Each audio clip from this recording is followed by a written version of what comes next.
2장 20절에서 23절까지의 말씀입니다. 신약성경 326페이지 골로새서 2장 20절부터 23절까지 말씀입니다.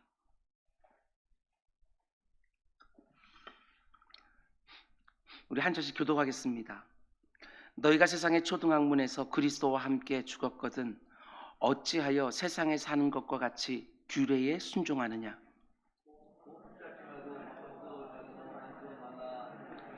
이 모든 것은 한때 쓰이고는 없어지리라. 사람의 명령과 가르침을 따르느냐. 이런 것들은 자의적 숭배와 겸손과 몸을 괴롭게 하는 데는 지혜 있는 모양이나 오직 육체에 따르는 것을 금하는 데는 조금도 유익이 없느니라. 아멘. 아멘. 오늘 하나님께서 우리에게 주신 이 본문의 말씀이 뭘 말하고 있는지 잘 이해가 되십니까? 우리가 성경을 통독을 하고 성경을 묵상하지만 본문의 내용을 제대로 알지 못할 때가 참 많이 있습니다. 오늘 설교 말씀을 통해서 하나님께서 우리들에게 어떤 말씀을 주시는지 하나하나 잘 소화시키면서 그 가운데 내게 주시는 말씀 잘 받는 우리 모두가 되기를 주님으로 축원드립니다. 옥중서신 시리즈 34번째 시간으로 골로새서 18번째 말씀입니다. 오늘 말씀의 제목은 하나님이 내게 주신 은혜와 자유를 절대로 빼앗기지 말라, 이런 제목으로 말씀 전하도록 하겠습니다.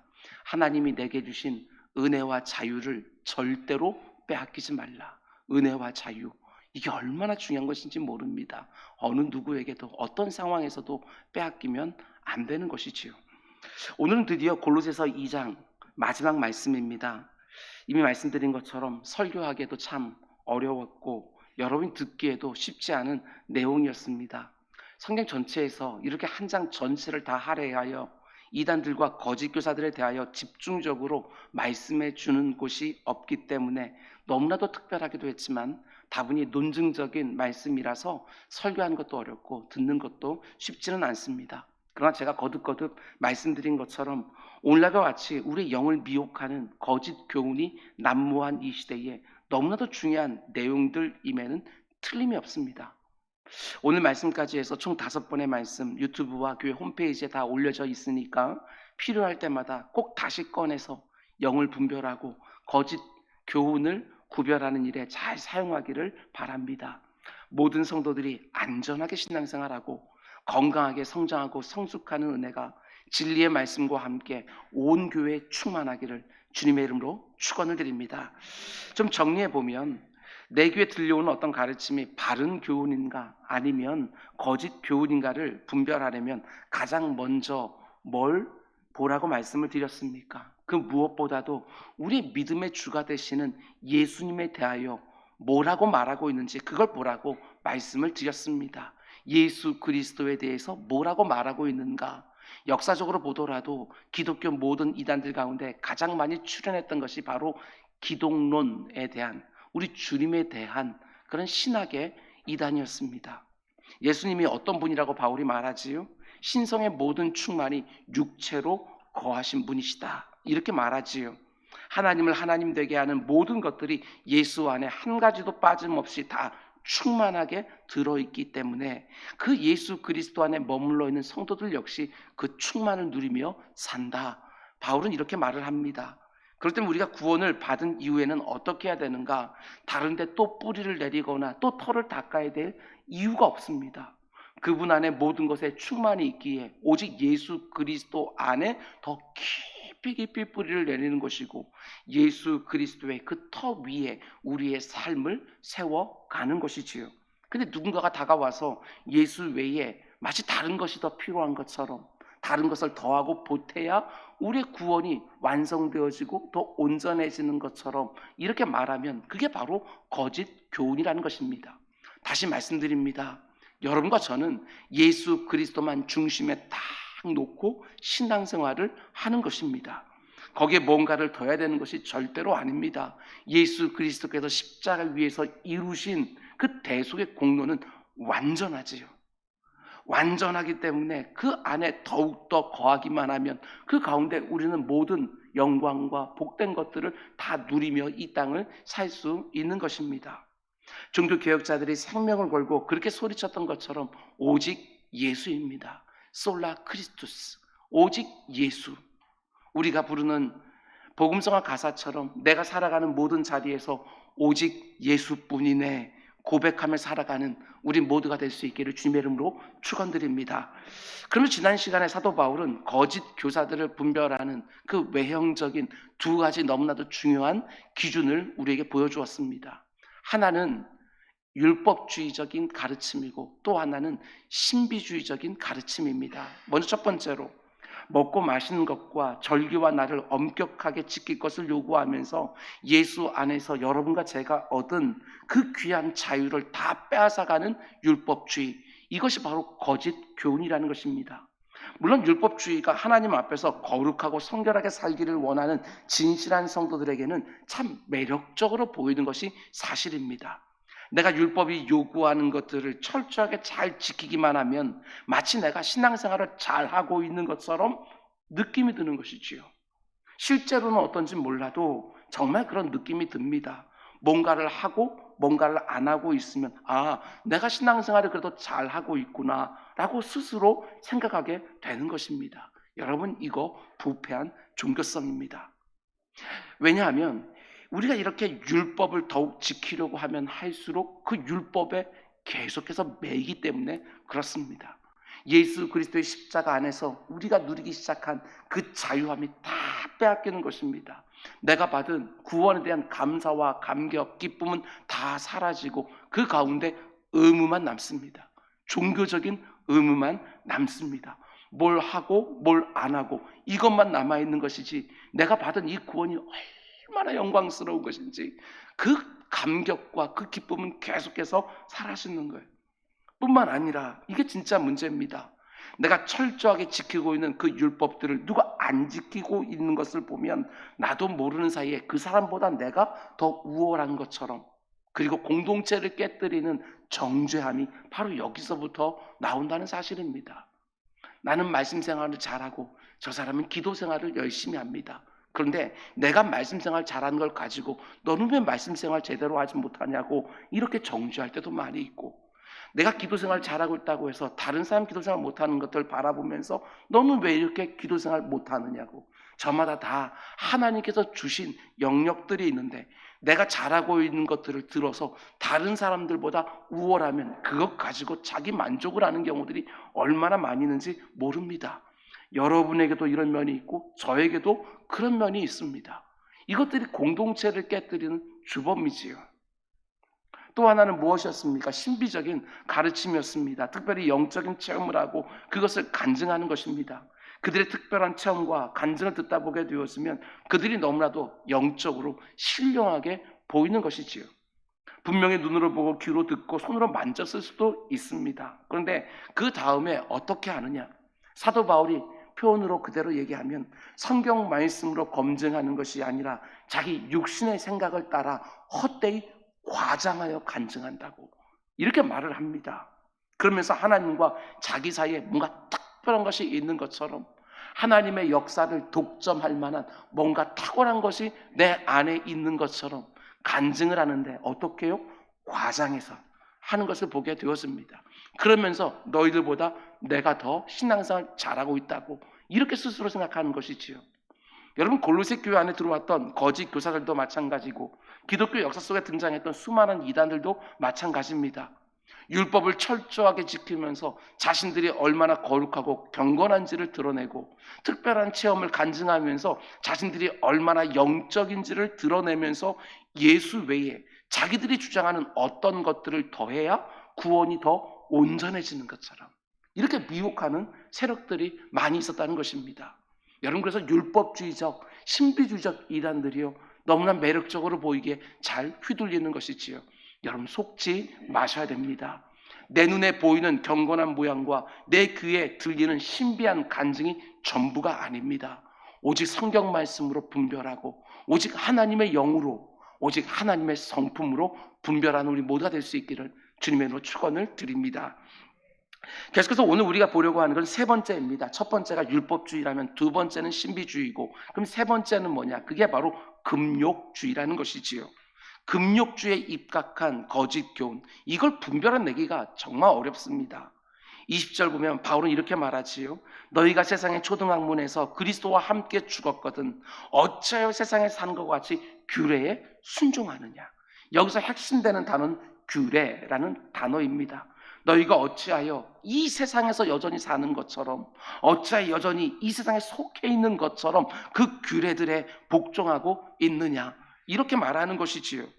바울이 이렇게 말하는 것을 볼 때 골로새 교회 안에 들어온 거짓 교사들이 어떻게 말했다는 것입니까? 금욕주의적인 규례들을 철저하게 지킬 것을 요구했다는 것입니다. 금욕주의, 언뜻 들으면 참 매력적으로 들리기도 하지만 잘 분별하셔야 됩니다. 왜냐하면 금욕주의가 복음 안에서 우리가 누리고 있는 너무나도 귀한 열매들을 빼앗아가기 때문에 그렇습니다. 우리가 믿는 기독교의 가장 중요한 열매가 뭐냐? 하나님의 복음을 통해서 우리의 심령 가운데, 우리의 삶 가운데 속에 맺히게 하는 가장 중요한 열매는 은혜와 자유입니다. 묵상하면 묵상할수록 이게 얼마나 귀한지, 성경 말씀을 연구하면 연구할수록 은혜와 자유라고 하는 것이 얼마나 복된 하나님의 선물인지 절절히 깨닫게 되어집니다. 신앙 연륜이 되면 될수록 그렇지, 은혜로 사는 것이지, 은혜 가운데 속에 하나님이 내게 이런 자유함을 주셨지, 이것들을 느끼게 되어집니다.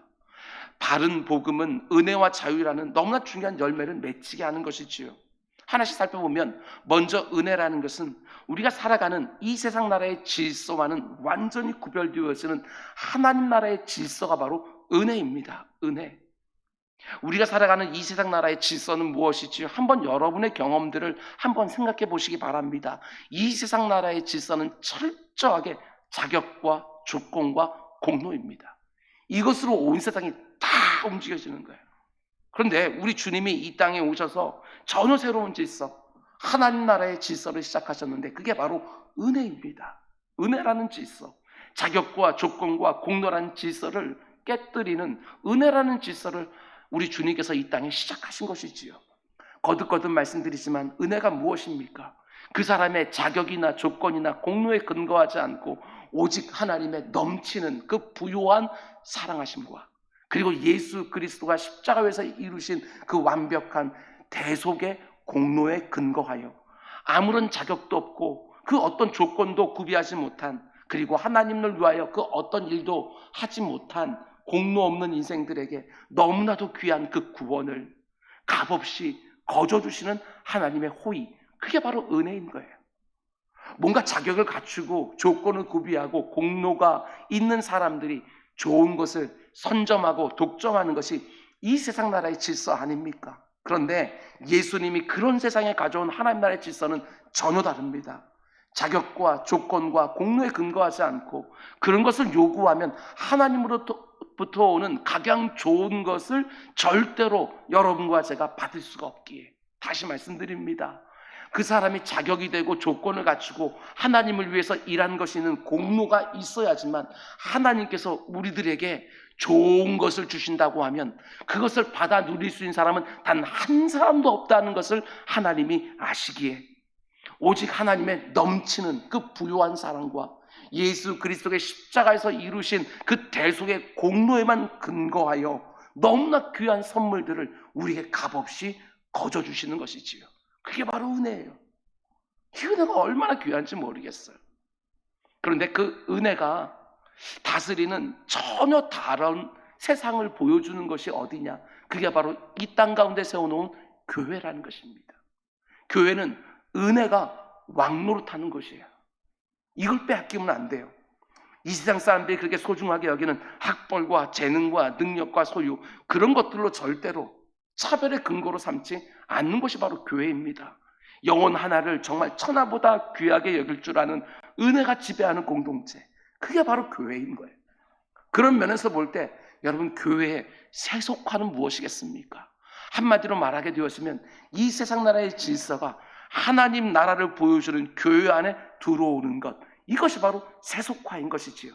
특별히 하나님 나라의 질서인 은혜가 통치해야 되는 이 귀한 공동체 안에 이 세상처럼 자격과 조건이 왕노릇하기 시작하면, 사람을 외모로 취하기 시작하면 그게 바로 세속화인 거예요. 은혜가 동체하는 이 귀한 공동체가 이 세상과 똑같이 학벌 가지고 사람을 평가하고 직업을 가지고 그 사람의 가치를 논하고 그 사람이 얼마나 많은 것들을 가지고 있는지, 재능이 얼마나 탁월한지, 어떤 차를 타고 어떤 집에 살고 어떤 옷을 입고 이런 것을 가지고 그 사람의 가치를 매기고 등급을 매기는 그런 어리석은 짓을 하게 되었으면 그게 바로 교회에 세속화라는 거예요. 아닙니다. 절대로 그렇지 않습니다. 교회는 오직 은혜가 왕노릇하는 곳입니다. 조금 부족하고 조금 모자라 보인다 할지라도 곁에 있는 다른 지체들이 한 몸이기에 막 달려들어서 채워주고 감싸주고 덮어주면서 이 세상과 전혀 다른 질서인 은혜가 뭔지를 보여주는 공동체, 정말 그런 교회 되기를 원합니다.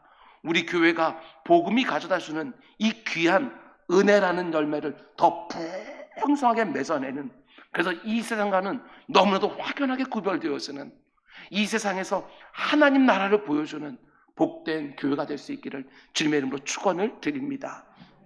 그런가 하면 여러분, 복음이 빚어내는 또 하나의 열매가 뭐냐? 그것이 바로 자유라는 것입니다. 자유라는 열매를 복음이 맺어냅니다.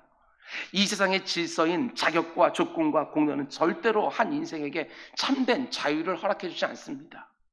이만큼 채우게 되었으면 그 가운데 내가 원하는 대로 마음껏 살 수 있겠지? 아니요, 그렇지 않습니다. 이 세상이 헛된 환상을 심어 놓는 것이지요. 그렇지 않습니다. 서로의 자격과 조건과 공로를 비교해서 우등과 열등으로 줄 세우기 때문에 모든 사람들은 늘 경쟁하며 삽니다. 여기 어떻게 참된 자유가 있겠습니까? 특별히 남들이 나를 어떻게 볼까? 내가 나를 어떻게 보고 있나? 이런데 모든 에너지를 다 쏟아부으면서 사는데 어떻게 여기에 진정한 자유를 누릴 수 있겠습니까? 인생들이 너무나도 어리석게도 남들이 나를 어떻게 볼까? 내가 나를 어떻게 보고 있나? 여기에 모든 것을 다 쏟아붓는데 너무나도 감사하게도 우리가 은혜를 경험하면 어떻게 되지요? 자격과 조건을 요구하지 아니하고 우리를 일방적으로 선대하신 하나님의 은혜를 만날 때 우리는 처음으로 타인과 자아의 시선으로부터 자유함을 누리기 시작하는 거예요. 이게 얼마나, 이게 뭔지를 여러분 좀 아십니까? 그 어떤 것도 매이지 아니하고 오직 하나님께만, 그 가운데 속에 착하고 충성된 종이란 소리만 하나만 들으면 모든 것은 어떠해도 상관없는, 모든 것을 다 상대화시킬 수 있는, 세상 사람들이 나를 보면서 부족하다고 말해도, 모자라다고 말해도, 아니 무시한다 할지라도 하나님께서 사랑한다고, 너는 내 아들이라고 내 딸이라고 말해주면 그 어떤 것도 문제가 될 것이 없는, 여러분 이게 뭔지를 좀 알고 살아가냐는 것입니다. 나 같은 인생 하나를 그렇게 귀히 여겨주시는 하나님의 은혜를 경험하니까 나같이 이런 엉터리를 위해서도 자기 사랑하는 아들, 그 독생자를 내어주신 하나님의 마음이 점점 느껴지기 시작하니까 하나님이 주신 분깃이 많든지 적든지 아무런 문제가 되지 아니하고 그저 모든 것에 자족하기 시작하고 높음과 낮음과 강함과 약함은 오직 하나님께만 맡겨놓고 살아가는 성도의 참된 자유가 바로 거기 은혜서부터 출발하는 것입니다. 또 어떤 자유가 우리에게 맺히게 되어집니까? 이게 결정적이지요.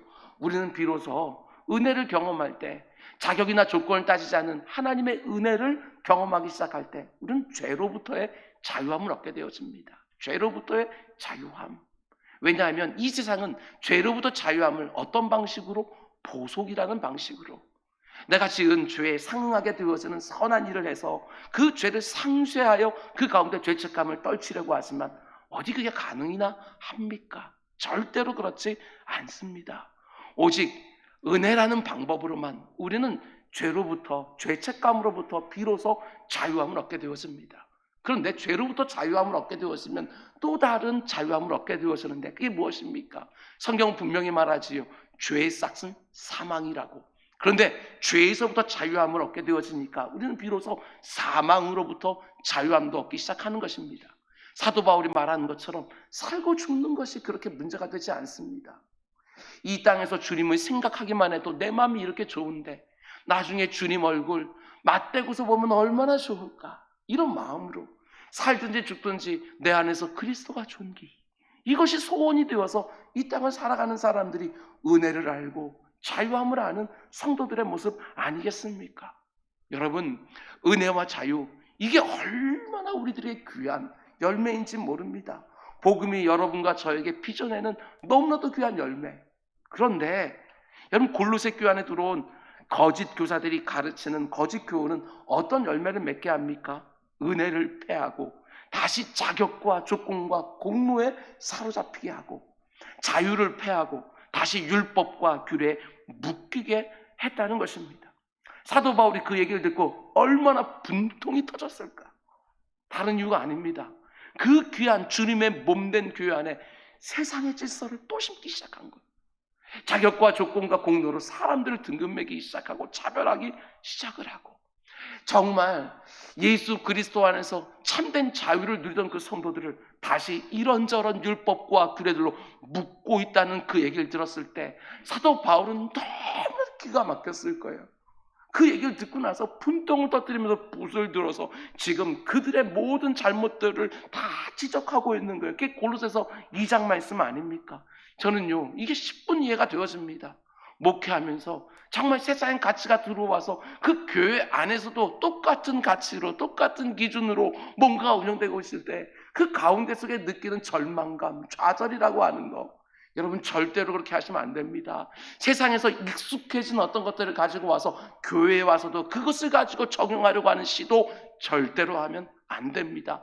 그거 그대로 보고 있지도 않겠지만 여러분, 우리가 함께 이 교회를 이 세상이 아니라 하나님 나라의 질서와 원리가 통하는 은혜와 자유함이 있는 복된 공동체로 만들어가는 일에 힘을 합하는 우리 모두가 될 수 있게 주님의 이름으로 축원을 드립니다. 특별히 이 거짓 교사들이 어떻게 가르쳤는가? 21절 말씀, 여러분들이 아까 지금 성경 읽으면서 잠시 이렇게 멈칫하셨는데 가로가 되어 있으니까 그랬던 것 같습니다. 이 가로 안에 있는 것은 사도 바울의 말이 아니라 그 거짓 교사들이 뭐라고 가르치고 있었는지 그들의 가르침을 가로 안에 담아 놓은 것입니다. 그들은 어떻게 골로새 교회 성도들에게 가르쳤느냐? 붙잡지도 말고 맛보지도 말고 만지지도 말라. NIV 성경으로 보면 더 명확해집니다. 거짓 교사들이 입만 열면, 강단에서 설교하기만 하면, 다른 사람들과 만나 상담하기만 하면 그들이 늘 말하는 것이 무엇이었느냐? 이 세 가지로 딱 압축해 놓았습니다. Do not handle, 붙잡지도 말고, do not taste, 맛보지도 말고, do not touch, 건드리지도 만지지도 말고. 그러니까 한마디로 골로새 교회 안에 들어온 거짓 교사들이 가르치는 것은 금욕주의였습니다. 금욕주의를 강조하는 가르침, 여러분 어떻게 들리십니까? 굉장히 매력적으로 보이지 않습니까? 성도의 경건하고 성결한 삶을 강조하는 것처럼 보이지 않습니까? 붙잡지도 말고 맛보지도 말고 만지지도 말라.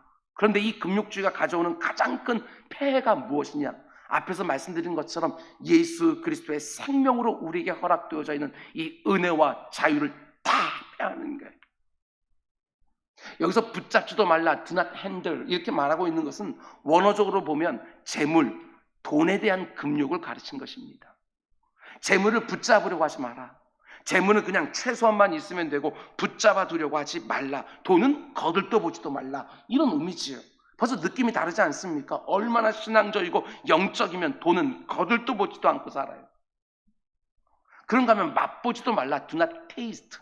거짓 교사들이 이렇게 가르쳤는데 이것은 음식과 관련된 것이죠. 식욕과 관련된 것입니다. 음식은 단지 생존을 위해서 먹는 것이지 맛을 위해서 먹으면 안 된다. 음식을 먹을 때 야, 이거 진짜 맛있다 이러면 안 된다는 거예요. 음식은 단지 생존을 위해서 최소한만 먹는 것입니다. 그래야 경건한 신앙생활에 보탬이 된다고 말하는 것이지요. 이것이 바로 금욕주의입니다. 그러면서 과도한 금식도 강요합니다. 그리고 만지지도 말라, do not touch. 이것은요, 성적인 것에 관련된 것입니다. 성욕에 대한 가르침이지요. 이성은 생각하지도 말고 손도 대지 말고 심지어 결혼도 하지 마라. 이런 식으로 가르친 것입니다.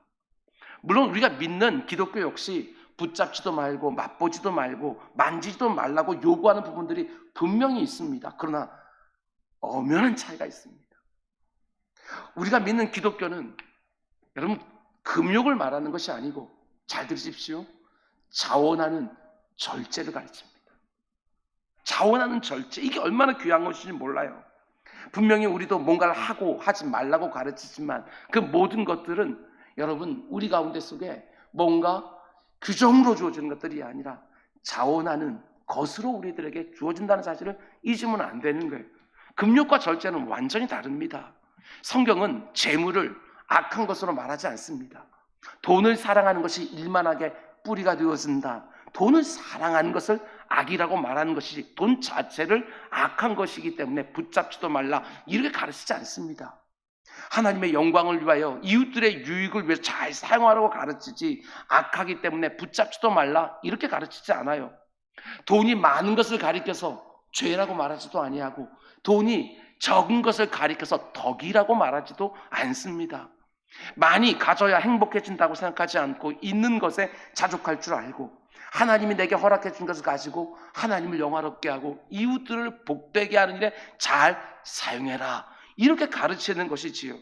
내게 있는 모든 재물의 원주인이 하나님이고 나는 청지기기에 하나님이 이 재물과 함께 분명하게 하나님께서 원하시는 것이 있는 줄 알고 그곳에 잘 사용하러 가르치지 돈은 악한 것이니까 붙잡지도 말라.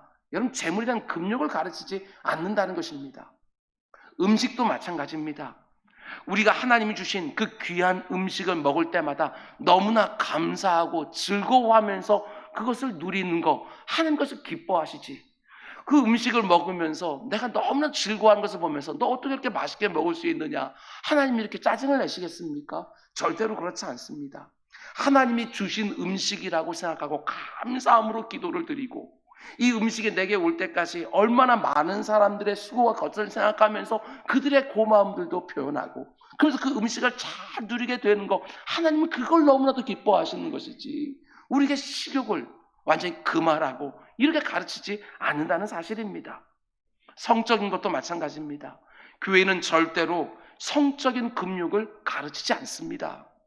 부부라는 울타리 밖에서 이루어지는 모든 성적인 관계를 엄히 금하시지만 하나님이 허락하신 배우자를 너무나 감사하면서 서로를 즐거워하는 것, 그 배우자를 주신 하나님이 너무나도 기뻐하시는 일 아니겠습니까? 경건한 생활을 위해서 결혼을 안 하고 사는 사람이 더 신령하다 그렇게 말하지 않습니다. 하나님이 독신으로 살기를 원하시면 그렇게 홀로 살면서 하나님을 영화롭게 하고 이웃을 복되게 하는 것이고 하나님이 내게 배우자를 허락해 주셔서 결혼해서 함께 살기를 원하신다면 그렇게 한 몸을 이루어서 함께 하나님을 영화롭게 하고 함께 이웃을 복되게 하면서 사는 것이지요. 성경은 절대로 금욕을 가르치지 않습니다. 자발적인 절제를 가르친다는 거. 이걸 여러분 잊으시면 안 됩니다.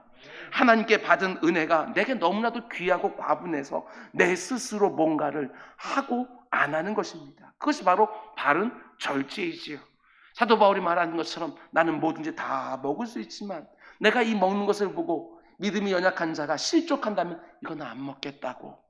그 중심이 어디에 가 있습니까? 그 먹고 안 먹고에 가 있는 것이 아니라 내 곁에 있는 그 영혼 하나하나에 다 붙어 있는 거. 바울은 그걸 말하는 것입니다.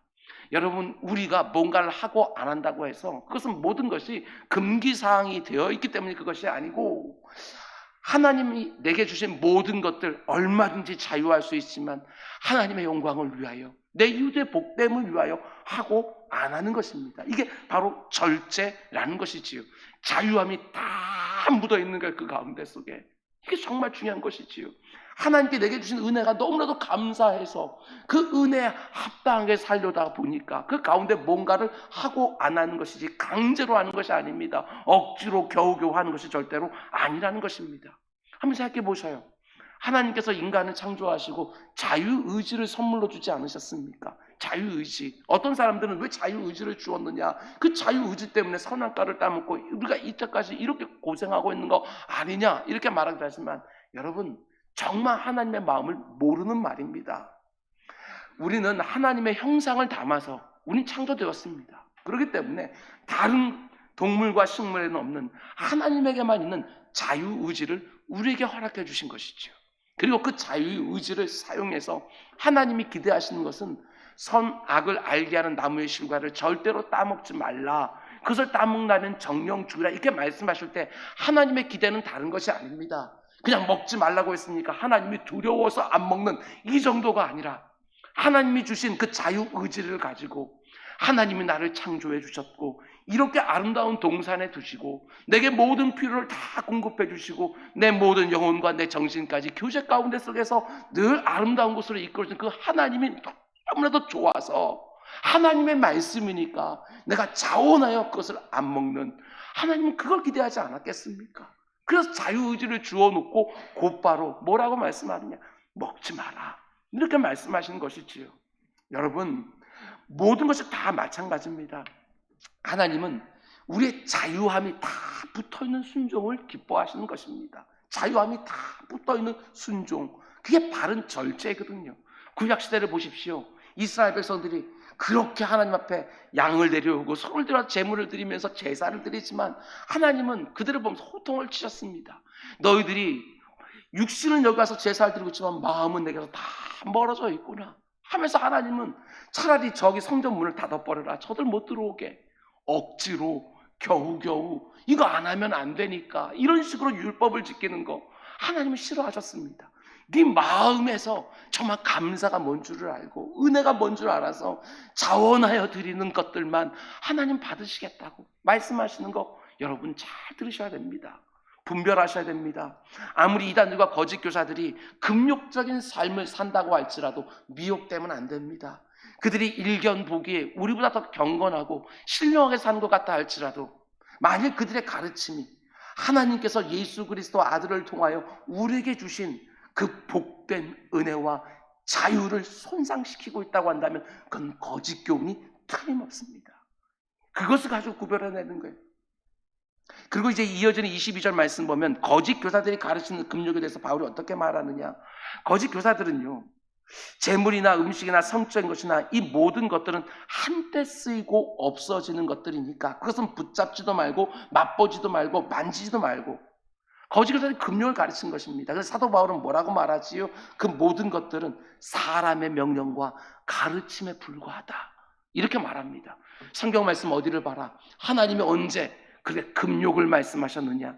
절제를 말씀하셨지 언제 금욕을 말씀하셨느냐? 하나님의 말씀을 따라야지. 저들이 겉으로 보이는 모습이 경건하다고 해서, 저들이 말하는 것이 신비한 간증이 있다고 해서, 체험이 있다고 해서 왜 저들을 만드느냐? 사람의 명령과 사람의 가르침, 지혜일 뿐이다, 이렇게 말하는 것이지요.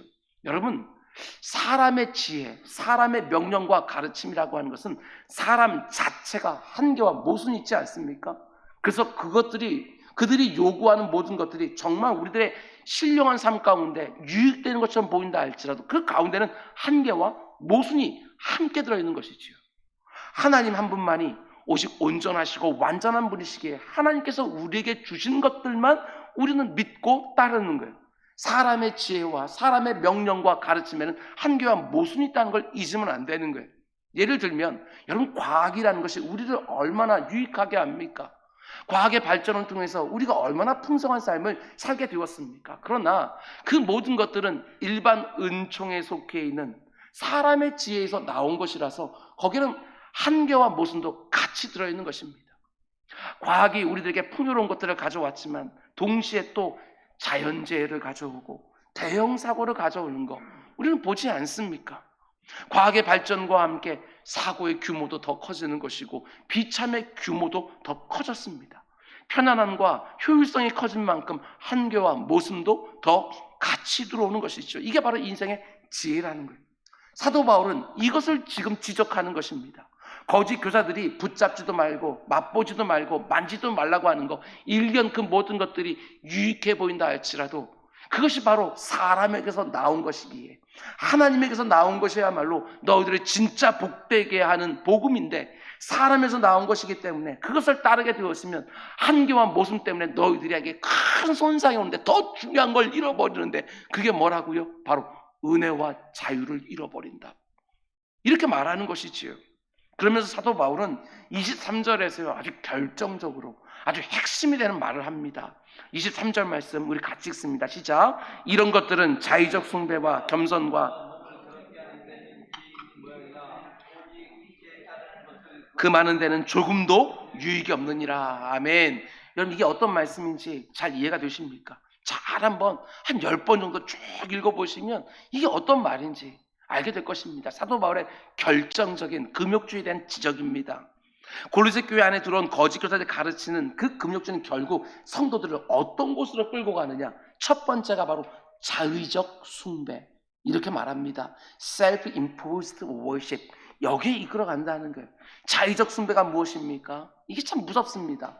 하나님을 기쁘시게 한다고 붙잡지도 않고 맛보지도 않고 만지지도 않았는데 사실은 하나님을 기쁘게 하는 것이 아니라 자기 자신을 기쁘게 하고 있다는 거예요. 이게 금욕주의라는 것이지요. 하나님을 예배하는 것처럼 보인다 할지라도 사실은 하나님을 예배하는 것이 아니라 자기 자신에게 예배하는 것이지요. 이게 바로 자의적 숭배라는 거예요. 나는 재물을 붙잡지도 않고 맛있는 음식도 먹지 않고 이성도 멀리하며 산다 이러면서 하나님을 만족시키는 것이 아니라 내 자신을 결국 만족시키고 있는 거예요. 느낌이 오지 않습니까? 여기는 은혜의식이 없어요. 철저하게 자기 만족만 가득할 뿐입니다. 너희들은 그렇게 못 살지, 나는 그렇게 살고 있어 하는 자기 만족이 들어있는 것이지, 그 가운데 은혜는 다 사라져버렸어요.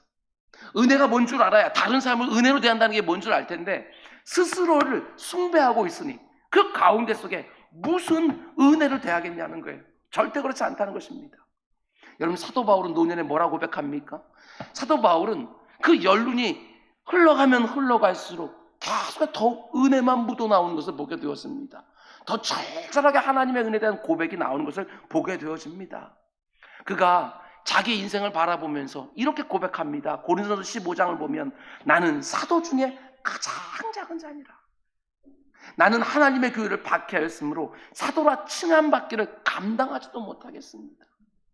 그러나 내가 나된 것은 오직 하나님의 은혜로 된 것이니 내게 주신 하나님의 은혜가 헛되지 아니하여 내가 모든 사도보다 더 많이 수고했으나 내가 한 것 아닙니다. 오직 나와 함께 하신 하나님의 은혜입니다. 이렇게 고백하는 것이지요. 너무 감동적이지 않습니까? 그 위대한 사도의 고백을 보십시오. 하나님의 은혜가 그 말 한마디 하나, 그 표현 하나에 그냥 철저히 흘러나오는 거예요. 하나님이 자신을 통해 너무나도 귀하고 탁월한 일들을 많이 해주셨지만 자신의 자격 없음을 압니다. 다시 말씀드립니다. 자격 없음을 압니다. 내가 이만큼 살고 있는데 이 모든 것들 나는 자격 없는데 하나님의 은혜를 주신 것이구나. 이게 은혜를 아는 거예요. 내가 이런저런 사역을 감당하고 있는데 내가 얼마나 부족한 사람인지, 얼마나 자격 없는 사람인지, 이렇게 많은 것들을 하나님이 허락해 주셨는데 내가 얼마나 자격 없는 줄 알아야 이 모든 것들이 다 하나님의 은혜를 고백할 거 아니겠어요? 사도 바울은 하나님의 은혜를 말하면서 자기 자격 없음을 고백하고 있는 거예요. 나는 사도 중에 가장 작은 자니라. 나는 하나님의 교회를 박해하던 자니라. 사도의 직분을 감당하기도 적합한 사람이 아니라 자격 없음을 아니까 그 다음에 내게 이루어진 모든 것들에서 하나님의 은혜가 절절히 말해질 수 있는 것인데, 우리는 신앙생활을 맨 처음 시작할 때는 하나님의 은혜로 시작한 것처럼 다 고백하지만 신앙 연륜이 되면 될수록 어느 순간부터 자격과 조건과 공로가 쓱 들어오기 시작하면서 은혜가 아니라 내가 그런 것을 받을 만한 넉넉한 자격과 조건을 갖춘 것처럼 내가 주님의 몸된 교회에서 이런 것들을 했으니 하나님이 이렇게 해줘야 되는 것 아니냐고, 그 가운데 또 하나님 앞에 내 뭔가를 내밀면서 하나님의 뭔가를 받으려고 하는 이런 엉터리 같은 모습들이 우리 가운데 얼마나 많이 나오는지 모릅니다. 근데 사도 바울을 보십시오. 뭔가를 하면 할수록 더욱더 자격 없음을 압니다. 나 같은 사람에게 이 놀라운 복음의 역사가 일어나다니, 이걸 아는 것이지요. 반대로 금욕주의는 어떻지요? 분명히 그 어떤 성도들도 열심히 신앙생활합니다. 재물을 붙잡지도 않고 맛있는 음식은 맛보지도 않고 이성도 가까이 하지도 않습니다. 근데 문제가 무엇이지요? 하나님의 은혜에 대한 감격은 다 사라지는 거예요. 그저 스스로 뿌듯한 거예요. 뿌듯한 거. 내가 이렇게 했다고? 하나님의 은혜가 헛되지 아니하여 내가 이렇게 경건한 삶을 살고 있다고 고백하는 것이 아니라 내가 재물을 안 붙잡은 것이고 내가 만난 음식 안 먹는 것이고 내가 이성을 멀리하는 것이고 그러면서 스스로 기쁘게 생각하고 스스로에 대해서 만족하는 거예요. 이게 바로 자의적 숭배 아닙니까? 하나님을 만족시키는 것이 아니라 자기의 부패한 종교성을 만족시키고 있는 거예요. 기독교 복음이 아니에요. 이건 부패한 우리의 죄성에서 나오는 엉터리 같은 종교성이라고요. 내가 뭔가를 해서 스스로 만족하는, 하나님은 상관없어요. 내가 이걸 했으니까. 하나님을 의지하지 않습니다. 하나님의 은혜가 남는 것이 아니라 이런 사람들에게는 반드시 자기 의와 자기 자랑이 남게 되어져 있는 거예요. 그렇게 살고 있는 내 자신이 대단한 것처럼 생각되어지는 것이지요. 하나님의 은혜를 의지하는 것이 아니라 그렇게 금욕적으로 살고 있는 내 자신을 의지하며 살게 되어지는 것입니다. 이게 얼마나 위험한지 몰라요. 이게 다 공동체를 완전히 깨뜨려 놓는 거예요. 이 아름다운 하나님 나라를 보여주라고 이 땅에 만들어 놓은 이 교회 안에 세상 질서를 다시금 해놔서 누가 더 금욕적으로 사는가, 이거 가지고 너는 여기까지만 하냐, 난 여기까지도 한다 하면서 또다시 등급을 매기는 이 엉터리 같은 짓들을 지금 골로새 교회 안에 들어온 거짓 교사들이 가르치고 있다는 사실입니다. 겉으로 볼 때는 경건해 보이고 성결해 보이는 신령해 보이는 삶을 살고 같지만 아니요, 철저하게 세속적인 그런 질서가 지금 교회 안에 들어오고 있는 거예요. 무서운 것입니다. 뿐만 아니라 자의적 숭배 다음에 또 뭐가 따라온다고 얘기합니까? 자의적 숭배와 겸손과 이렇게 말합니다. 우리가 가지고 있는 한글 성경에는 그냥 겸손 이렇게 되어 있지만 아닙니다. 영어 성경을 보더라도 이렇게 되어 있습니다. false humility, 잘못된, 위장된, 속이는 겸손이라고 말하는 것이죠. 너무 당연하지 않겠습니까? 겉으로 보면 겸손한 것처럼 보이는데 마음에는 교만이 가득합니다. 자의적 숭배라면서 스스로를 기뻐하고 스스로에 만족하는 사람에게 참된 겸손이 있을 수가 없습니다. 나는 죄물도 붙잡지 않고, 나는 맛난 음식도 먹지도 않고, 나는 이성도 멀리한다 이러면서 자의적 숭배, 자기 자신을 높이고 있는 사람이 어떻게 그 가운데 참된 겸손이 있겠습니까?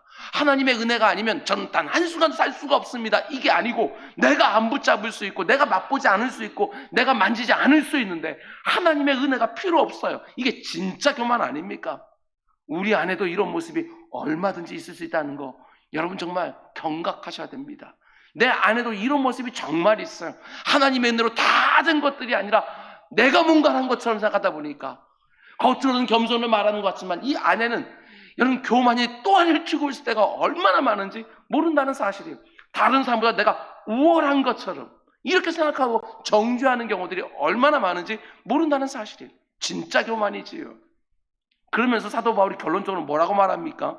23절 중간부터 보면 이 말이 무슨 뜻인지 잘 한번 보십시오.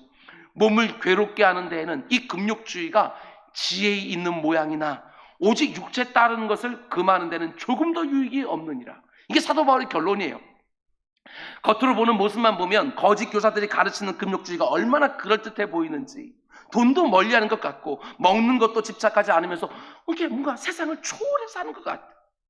심지어 결혼도 안 하고 살아요. 겉으로 보면 정말 경건한 신앙생활처럼 보이는데 성경의 평가가 무엇입니까? 그건 단지 하나님이 선물로 주신 이 귀한 육체. 사도 바울은 로마서 12장 1절과 2절 말씀에서 네 몸을 하나님 앞에 드려라, 거룩한 산제사로 드려라, 이것이 바로 영적인 예배다 이렇게 말하고 있는데, 이 귀한 육체를 가지고 하나님 영화롭게 하는 것이 아니라 이 육체를 괴롭힙니다. 하나님께서 주신 이 선물을 괴롭게 하는 거예요, 금욕은.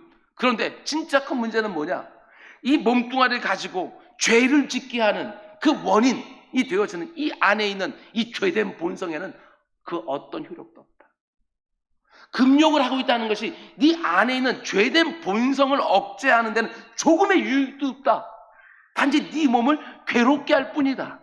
이렇게 말하는 것이지요. 정말 그렇지 않습니까? 나는 이거 붙잡지 않는다라고 몸으로는 금욕하고 있는데 내 안에서는 너무나도 그걸 갖고 싶은 거예요. 그러다 보니까 그 가운데 속에 괴로운 거예요.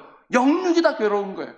뭔가를 정말 먹고 싶은 것들이 있는데 그것을 금지로 만들어 놓았어요. 그러다 보니까 육신으로는 건 안 하고 있지만 이 마음에는 그것을 맛보고 싶은 그런 강렬한 소원이 있으니 이게 얼마나 괴로운 인생이냐고요. 그런데 문제가 해결되었습니까? 그렇지 않습니다. 여전히 내 안에는 죄된 본성들이 드러나 있지 않지만 이렇게 또 아래 틀고 있다가 어떤 환경과 상황만 만들어지면 다 튀어나오게 되어지는, 이렇게 되어지는 것이죠. 정말 중요한 건 무엇이지요? 이 중심 아닙니까? 중심. 이 중심은 하나도 변하지 아니고 껍데기에다만 금욕이라는 옷을 입혀놓았으니 그게 얼마나 괴롭냐고요.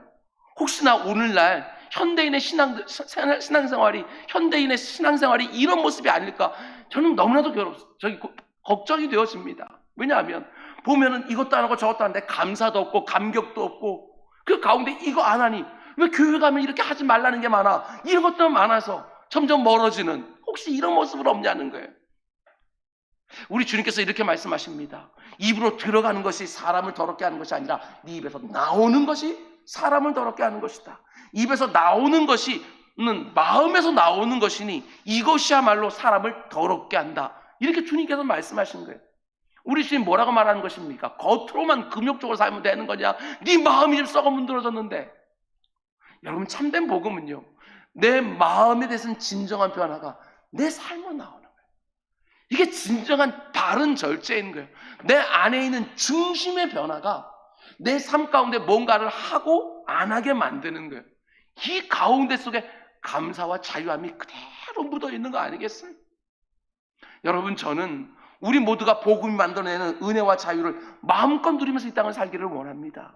하나도 빼앗기지 아니하고 내게 임한 은혜가 얼마나 내게 귀하고 얼마나 나를 복되게 하는지를 날마다 새롭게 깨닫기 때문에 그 은혜에 합당한 경건하고 거룩한 삶을 내 스스로 살기를 원하는 거예요. 근데 문제가 무엇이지요? 우리 입에 붙이고 있는 말처럼 마음은 원이로되 육신이 안 따라준다고. 정말 그렇게 하나님의 은혜에 합당하게, 내가 받은 구원에 합당하게 살고 싶은데 문제는 안 사라지는 거예요. 늘 죄를 짓고 또 짓고 또 짓는 것이지요.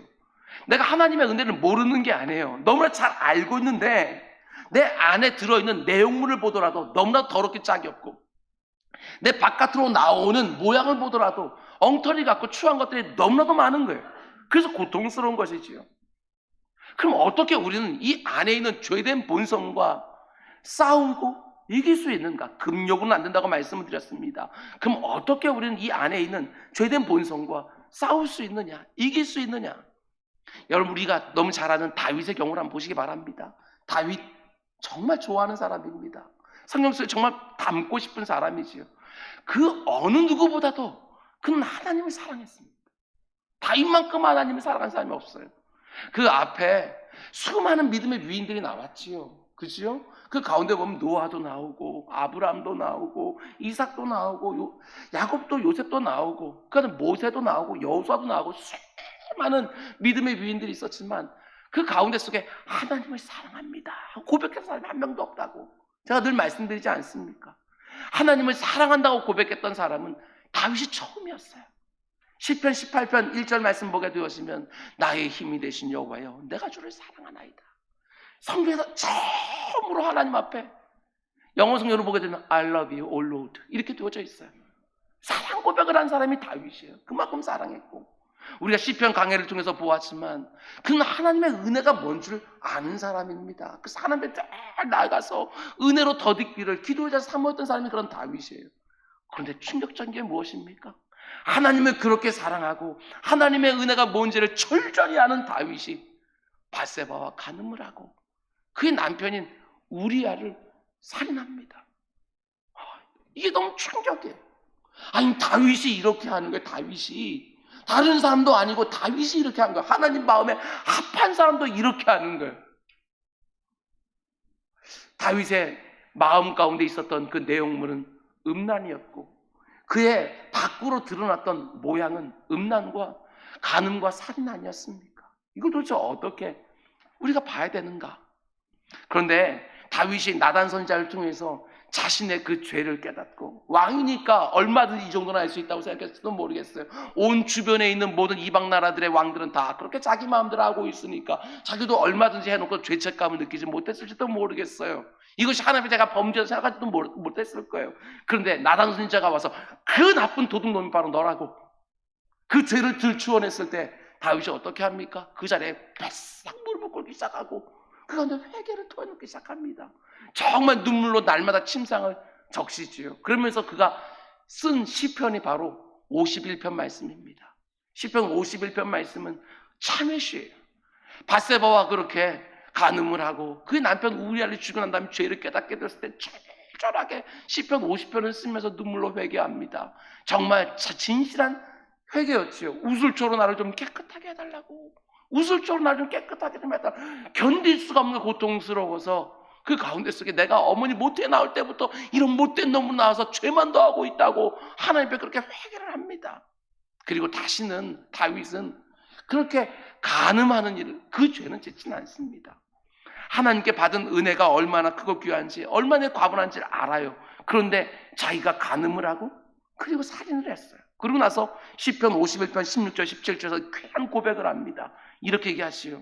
주께서는 제사를 기뻐하지 아니하시나니 그렇지 아니하면 내가 드렸을 것이라. 무슨 말이지요? 만일 그냥 겉으로 그냥 소 100마리 잡아드리고 양 1000마리 잡아드리고 하면은 하나님께서 이 모든 죄를 용서해 주시고 이 죄책감을 다 씻어준다 이렇게 하나님이 하신다면 내가 그런 제사를 드렸을 거라는 거예요. 근데 하나님은 그런 제사를 기뻐하는 것이 아니라 어떤 걸 기뻐하신다고요? 17절 하나님께서 구하시는 원하시는 제사는 상한 심령이라. 하나님이여 상하고 통회하는 마음을 주께서 멸시하지 않으신 줄 내가 믿습니다. 이렇게 말하는 것이죠. 이게 어떤 뜻이 담겨 있는 것입니까? 여러분, 하나님의 은혜는 다윗이 그 누구보다 잘 알고 하나님을 그 누구보다 사랑했는데 그런 죄를 짓고 나서 하나님 앞에 나아갔는데 제사를 드리려고 해도 소나 양 드리는 게 아니라 하나님께 진짜 내게 원하시는 게 뭔 줄을 아는 거예요. 그게 바로 상한 심령이라는 거예요. 상한 심령이 무엇입니까? 산산조각난 영혼, 찢기고 꺾여 있는 마음을 가지고 자기의 죄를 뼈저리게 아파하고 허물로 가득 차 있는 내 자신을 철저하게 부정하면서 오직 하나님의 은혜만 또 구하는 것이지요. 금욕이요? 이거 먹지 않고 저거 만지지 않으면 다 되는 것입니까? 절대로 그런 방식이 되는 것이 아니에요. 보석이요? 그런 방법이 아니라는 것입니다. 여러분, 우리는 은혜로 구원이 시작되었다고 한다면 그 은혜로 계속 그 구원을 이루어가는 거예요. 오직 은혜뿐이지요. 여러분, 이 상한 심령, 이게 무엇이냐? 우리가 죄를 거스르고 이기는 방법은 금욕이 아니라 늘 죄를 반복하는 여러분과 저이지만 오직 하나님의 은혜만을 구하는 상한 심령. 하나님의 은혜가 얼마나 큰지를 내가 모르는 거 아니고 정말 알고 있는데 나가서 간음을 했어요. 나가서 살인을 했어요. 그랬더니 그 은혜가 귀한 줄 알기 때문에 마음이 깨지는 거예요. 이게 뭔지 아시냐고요? 내가 하나님의 은혜를 안다고 찬송만 하고 고백만 하고 기도만 하는 것들이 아니라 그 은혜를 정말 알고 있는데도 불구하고 3토와 1토로 나갔는데 또 엉터리 같은 세상을 하고 있는 거예요. 그걸 깨닫는 순간 어떻게 되어져요? 주님 앞에 올 때마다 그 상한 심령이 또 실패했어요. 또 이런 죄를 지었어요. 이 상한 심령이 있는 거예요. 예배자를 쑥 들어올 때마다 말씀과 기도자를 쑥 들어갈 때마다 한 주간을 돌아보면서 그렇게 살지 못한 은혜에 합당하게 살지 못한 내 모습이 다 적나라하게 드러나기에 그 가운데 속에 상한 심령을 가지고 하나님 또 제가 이런 죄를 짓고 또 왔습니다. 용서해 주십시오 하면 하나님의 그 은혜를 또 맛보며 죄사함의 용서를 맛보세요. 또 피 흘려 싸우는 것이지요. 여러분, 이것밖에는 없는 거예요. 이 하나님의 은혜를 알지 못하면 죄랑 싸우질 않아요. 하나님의 은혜를 안 만큼 그 은혜가 얼마나 나 같은 죄인에게 과분한 건지 안 만큼 우리는 죄와 싸우는 거야. 피 흘리까지. 근데 은혜가 얼마나 큰지를 알지를 못하니까 죄에 대한 심각성이 없는 거예요. 하나님이 얼마나 이것을 힘들어하고 안타까워하실지 이것을 모르니까 죄와 싸우기를 포기해버리는 거예요. 안 돼. 그렇게 세상에 어떻게 살아? 하고 그냥 포기해버리는 거예요. 은혜가 뭔지를 모르는 것이지요. 은혜를 알면 하나님 앞에 나올 때 상한 심정이 될 수밖에 없어요. 절절히 깨져서 하나님의 은혜만 또 구하게 되어지는 것이지. 하나님의 은혜를 안다고 말하면서도 나 같은 것이 또 이렇게 삽니다. 또 이렇게 살아. 하면 그 상한 심정이 되는 거잖아요. 다른 데 가서 금욕에다 뿌리를 또 내리는 게 아니에요. 나를 향하신 예수 그리스도께서 십자가에서 보여주신 그 은혜에 더 깊게 들어가면 들어갈수록 바로 거기서부터 비로소 죄와 싸우기 시작하고 그 가운데 죄를 이기기 시작하는 승리의 시작이 거기서부터 들어가는 것이지 다른 것이 아니에요. 여러분, 뿐만 아니라 은혜가 우리에게 뭘 준다고요? 자격과 조건과 공로를 따지지 않는 그 은혜는 우리에게 참 자유를 준다고 했습니다. 자유함 빼앗기지 마십시오. 신앙생활 즐겁게 하십시오. 예수만 믿는 맛이 뭔 줄 알아야지.